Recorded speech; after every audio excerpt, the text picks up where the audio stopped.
केंद्र सरकारने अर्थसंकल्पात सोने चांदीवरील सीमा शुल्कात मोठी कपात केल्यानंतर दोन्ही धातूंच्या किमतीत मोठी घसरण झाली आहे। सलग दुसऱ्या दिवशी सोने दरात मोठी घसरण झाली असून यामुळे सोन्याचे दर 4 महिन्याच्या नीचांकीवर पोहोचले आहे।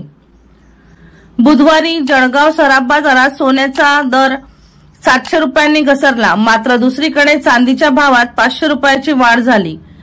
23 रोजी सादर केलेल्या अर्थसंकल्पात सोने चांदीवरील सीमा शुल्क 15% हा कर आता 6% करण्यात आल्याने सराफा बाजारात चैतन्य आले आहे। ग्राहकांना पूर्वीपेक्षा 2000 सोने स्वस्तात खरेदीची संधी आली आहे। या निर्णयानंतर जळगावात मंगळवारी सोन्याचे भाव 2800 रुपयांनी कमी होऊन 70700 रुपये प्रति तोड्यावर आले होते। दरम्यान मंगळवारी मोठ्या घसरणी पाठोपाठ 24 जुलै सोन्याचे भाव पुन्हा 700 रुपयांनी कमी झाले। त्यामुळे सोने 70000 रुपये प्रति तोड्यावर आले आहे।